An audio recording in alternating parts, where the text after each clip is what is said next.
Ashama harka fuunee kabajamtoota daawwattoota waliif TV nageenyi keenya kabajaa fi jaalalaa bakka jirtan maratti sinaa qaqqabu jechaa amma oduu isaatii kanaaf qaban isinitti himnaa dursa irratti oduu ijoo. Hangi warqee baankii biyyaalessaatti galuu irrachuun ibsame. Itoophiyaan baankiiwwan biyya alaa 5f eeyyama laachuuf jedhame. Dhaabbanni gargaarsa Ameerikaa USAID hojii gargaarsa naannoo Tigraay keessatti taasisuu addaan kutuu beeksise. Amma gara oduu bal'inaan qabannetti isin dabarsaa odicha kan isinitti immoo ani beenyaa shiramuuti.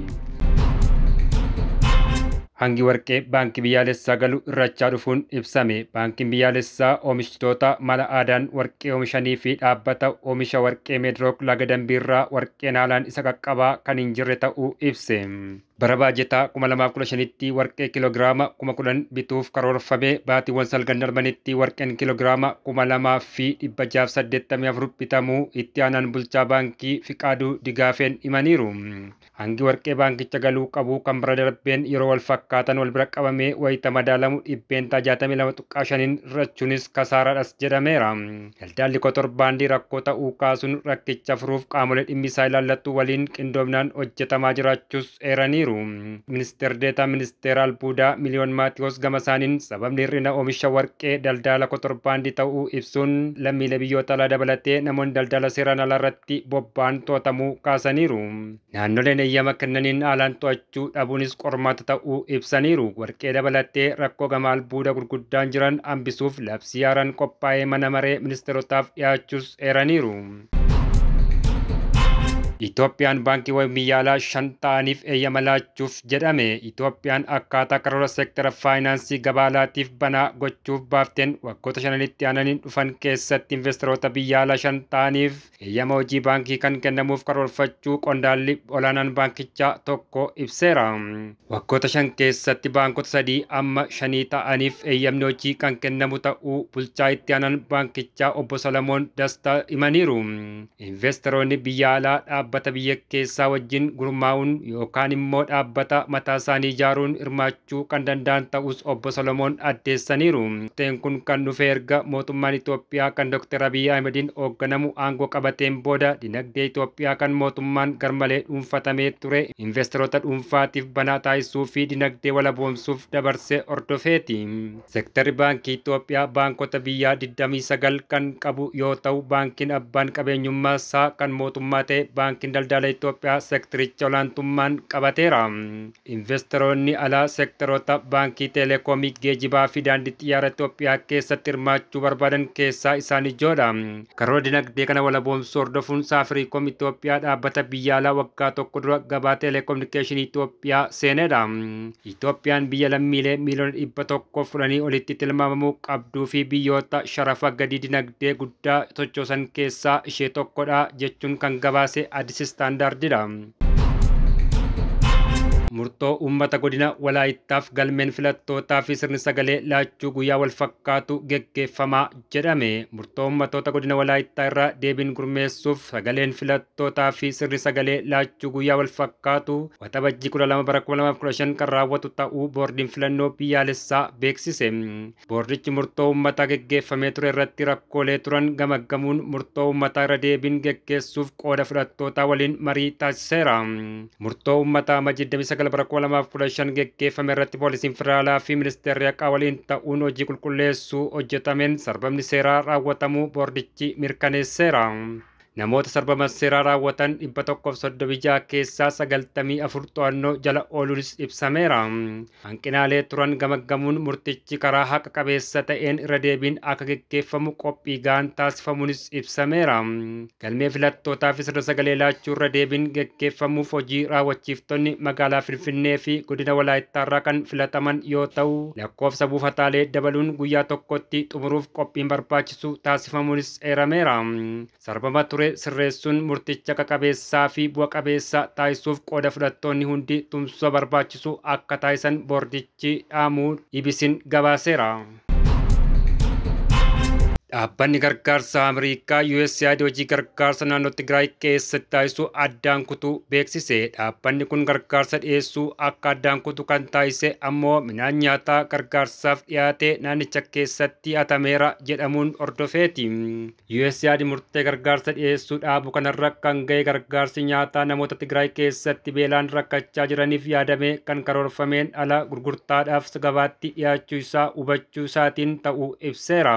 Sababa kanaan murtoo rakkisaadha jedhee dabarsuuf dirqamuu isaa eeruudhaan hanga ibsi dabalataa kennamutti gargaarsi nyaataa USAID'n deeggarame naannicha keessatti dhiyaatu akka addaan citu taasifamuu beeksiseera. Haaluma wal fakkaatuun dhaabbata mootummoota gamtoomanitti sagantaan nyaataa addunyaa hanna midhaan nyaataa namoota gargaarsa barbaachisuuf dhiyaatu hatameera jedhame qorachuudhaaf midhaan nyaataa gargaarsaan naannoo Tigraay keessatti dhiyeessuu addaan kutuu isaa beeksisuun isaa gabaafameera.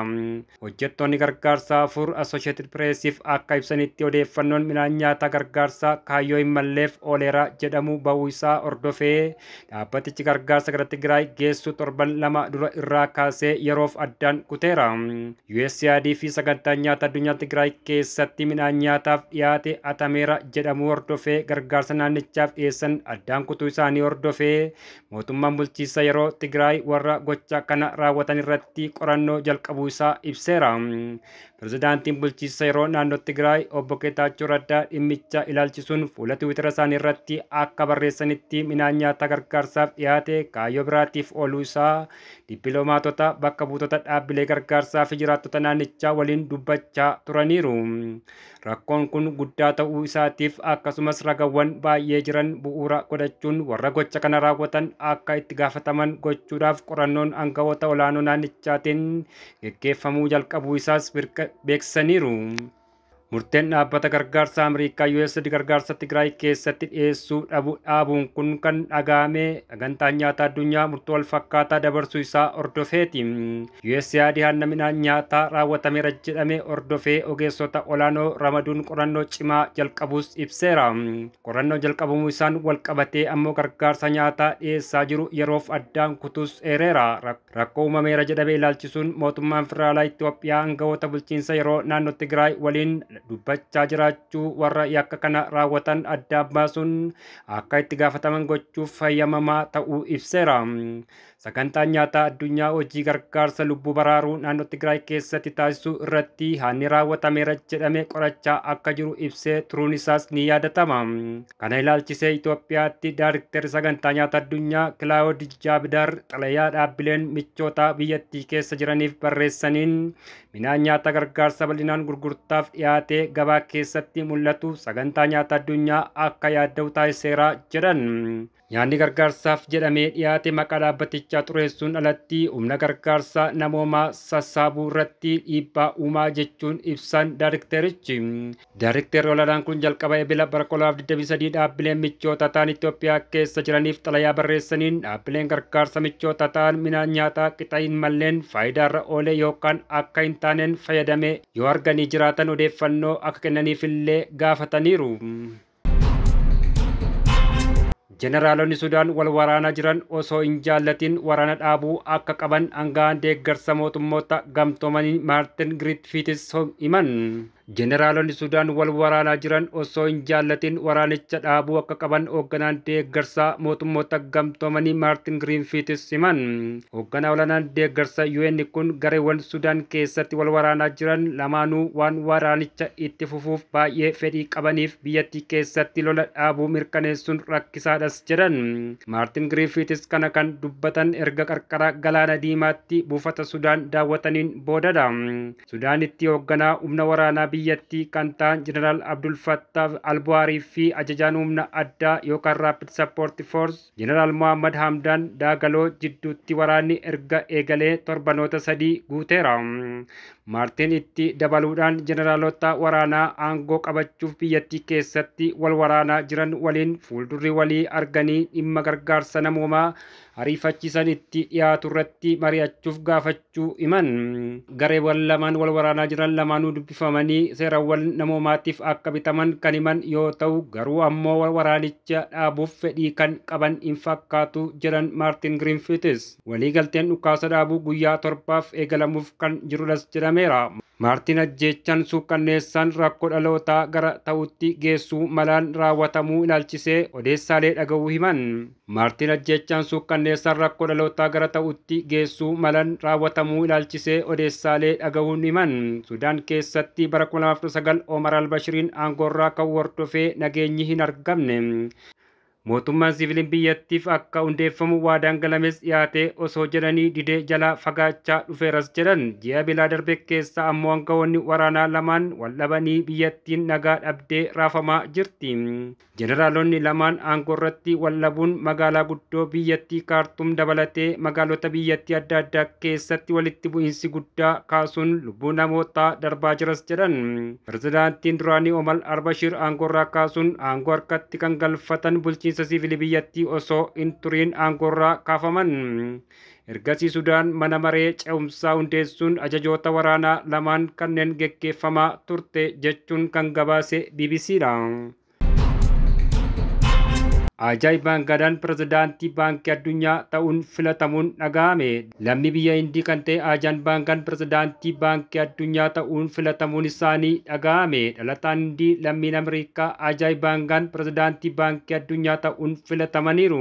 Ogeessi faayinaansii fi investimentii duraanii Ajaa'ib Baangaan pirezidaantii baankii addunyaa ta'uun filatamuu isaanii baankichi ibseera.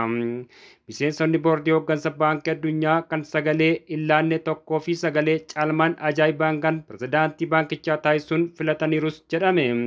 Ajaa'ib Baangaan baatii waxabajjii dhufu Deevid Maalpaasiin irraa aangoo pirezidaantummaa kan fudhatu ta'uu ragaan baankicharraa argame ni mul'isa.